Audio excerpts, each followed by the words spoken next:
जितना ताकतवर इजराइल बनता था, अगर वो सच में इतना ताकतवर होता तो ईरान से ये 2 दिन भी जंग न चलती। एक ही रात में इजराइल जीत का ऐलान कर देता, लेकिन ऐसा नहीं हुआ और अब इजराइल और अमेरिका और इजराइल के समर्थकों को प्रोपेगेंडा जंग लड़नी पड़ रही है, प्रोपेगेंडा वार पर उतरना पड़ा है।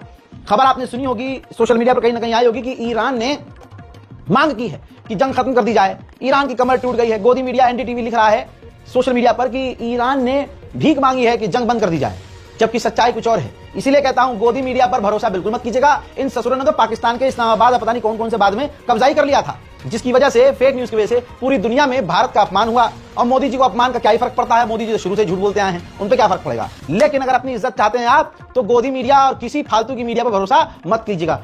आपको मैं बताता हूं कि अभी ईरान ने क्या कहा है। इन तमाम चीजों और नुकसानात के बावजूद ईरान ने कहा है कि अभी तक हमने अपनी फतह बैलिस्टिक मिसाइल, हाइपरसोनिक खतरनाक मिसाइलें, फतह 2 सिजिल मिसाइल, खुर्रम शहर मिसाइल, हमने इन टॉप मिसाइलों का अभी तक इस्तेमाल नहीं किया है। ईरान के ऑफिशियल ने तो यह कह दिया है कि अभी तक हम पुराने हथियारों का इस्तेमाल इजराइल पर कर रहे हैं। लीजिए, यानी ईरान फुल कॉन्फिडेंस में है और अभी भी लड़ने और मरने को तैयार है। ईरानी कमांडर ने ऑन एयर कह दिया है कि हमारे पास अननोन टैक्टिक्स हैं, हमारे पास अभी और प्लान हैं और कई तरह के हथियार हैं जिनका इस्तेमाल अभी करना बाकी है। मैं दोस्तों इसी वीडियो के अंदर आपकी स्क्रीन पर यह वीडियो लगाना चाहूंगा। कॉपीराइट के चलते हुए ऑडियो तो नहीं सुना सकता हूं, लेकिन इन कमांडर ने बड़ी बात अपने इसी स्पीच में कही है, इंटरव्यू में, कि अभी तक हमने पुराने हथियारों का इस्तेमाल किया है और हमारे पुराने हथियारों ने हमें सरप्राइज किया है कि इतना खतरनाक हमला हमने पुराने हथियारों से इजराइल पर कर दिया। उन्होंने आगे ये भी कहा कि अभी तक हमने अपनी पूरी ताकत इस्तेमाल नहीं की है, हमने अपने आप को रोका हुआ है कि हम पूरी ताकत इस्तेमाल ना करें। ईरानी कमांडर ने कहा है कि यह जंग लंबी चलेगी तब तक जब तक इजराइल हार नहीं मान जाता। सोचिए, भारतीय झूठा मीडिया आपको क्या बता रहा है कि ईरान पीछे हट रहा है, ईरान कह रहा है कि जंग खत्म कर दो। बिल्कुल ऐसा नहीं है। अगर आपके मोबाइल में रज़ाग्राफी अनस्क्रिप्टेड है तो यकीन कीजिए, हालात जो भी हों, इंशाल्लाह आपको ना आज तक झूठी खबर दी है, ना आपको फेक न्यूज मिलेगी।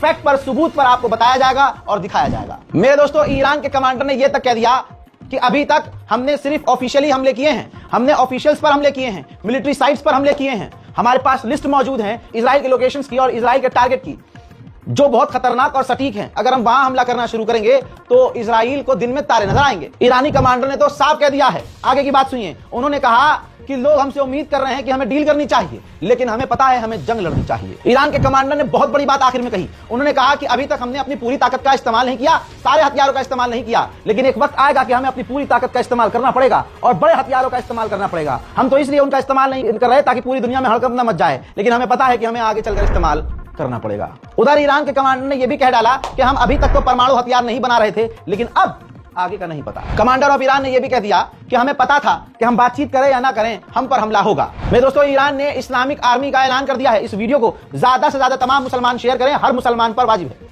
मेरे दोस्तों, ईरान के कमांडर ने कहा कि हम एक एलाई बना रहे हैं मुस्लिम आर्मी की, जिसमें तुर्की, सऊदी अरब, पाकिस्तान और इसके साथ और कुछ मुस्लिम देश हैं, जिनकी सेना मिलकर एक इस्लामिक आर्मी, इस्लामिक फौज बनेगी। दोस्तों, ईरान के इस कमांडर के इस बयान पर आप कितने सहमत हैं, वो आपके इस वीडियो के शेयर से पता चलेगा। लिहाजा इस वीडियो को ज्यादा से ज्यादा शेयर करें। ईरानी कमांडर ने साफ कर दिया है कि हमें परमाणु बम बनाना चाहिए, लेकिन हम मजबूर हैं कि ईरान के सुप्रीम लीडर, हमारे लीडर ने हमसे मना किया है, फतवा जारी किया हुआ है कि हमें परमाणु नहीं बनाना। उन्होंने आगे ये कहा कि इराक को पता होना चाहिए कि हमारे बाद उनका नंबर है और हमें मजबूर किया जा रहा है कि हम कुछ ऐसा करें कि पूरे इलाके में कयामत आ जाए। ईरानी ऑफिशियल कमांडर एक और हैं, उन्होंने साफ कह दिया है कि अगर हमारी ऑयल फैसिलिटी पूरी तरह से तबाह होती है तो ईरान आसपास के देशों को, अपने आस पड़ोस के देशों को तेल इस्तेमाल करने नहीं देगा। यानी इशारा यह है कि वहां तेल ही नहीं पहुंचेगा, पूरी तरह से कट ऑफ कर देगा कि पूरी दुनिया में तेल पहुंचना ही नामुमकिन हो जाए। ये जो रात गुजरी है, इस पर ईरान ने बहुत छोटा हमला किया, सिर्फ 30 मिसाइलों से, जिनमें से 8 से 9 मिसाइलें गिरी हैं और उसी ने इजराइल की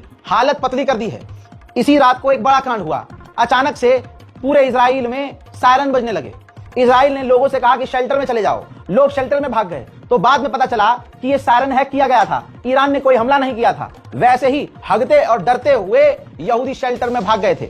यानी आप समझ लीजिए कि ईरान हैकिंग सिस्टम पर भी तेजी से नजर बना रहा है और अब इजराइल के स्टाइल में सिस्टम को हैक करने की कोशिश भी कर रहा है। हालात इजराइल के इतने खराब हैं कि इजराइल ने अपने यहूदियों को कहा है कि आज पूरी रात शेल्टर में रहो और बाहर मत आना, और बल्कि ये बताया भी नहीं है अपने यहूदियों को कि बाहर कब आना है। तो शेल्टर में यहूदी जान बचाए हुए नजर आ रहे हैं। हालात इतने खराब है, ये देखिए कि जो यहूदी लोग हैं, जो लग्जरी लाइफ जीते हैं, वो पार्किंग में अंडरग्राउंड बेसमेंट में बिस्तरा लेकर, यानी पूरा अपना सोने का साजो सामान लेकर गए हैं। फ्रांस के विदेश मंत्री ने कहा कि अभी हमने इजराइल को बचाने का कोई फैसला नहीं लिया है, ना हमने कोई हथियार तैनात किए हैं इजराइल को बचाने के लिए, लेकिन इसका फैसला हम भविष्य में लेंगे कि हमें इजराइल के साथ क्या करना है, इजराइल को बचाना है तो कैसे बचाना है। इराक के अंदर अमेरिकी एम्बेसी में ड्रोन हमला हुआ है, लेकिन उसको अमेरिका ने रोक लिया है, यानी अब दूसरे इलाकों में अमेरिकी बेस पर हमले शुरू हो चुके हैं। इजराइल का सेटलर एक यहूदी सच बोल गया, हो सकता है अब इजराइल इसे खुद गिरफ्तार कर ले, गोली मार दे, गायब कर दे। ये रहा इसका ट्वीट। इस यहूदी ने कहा कि इजराइल की फौज इजराइल में यहूदियों और सिविलियंस के पीछे छुपी हुई है और दुश्मन को, ईरान को मजबूर कर रही है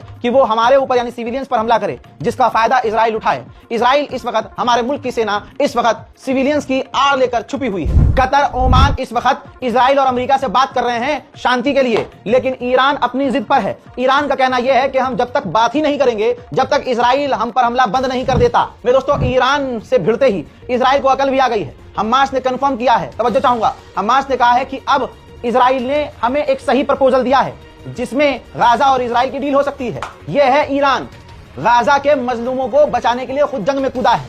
मोमिनीन हजरात समझिए, हजारों की तादाद में गाजा से इजरायली फौज को इजराइल ने हटाकर दूसरी तरफ ईरान से बचाव करने के लिए तैनात कर दी है अपनी फौज।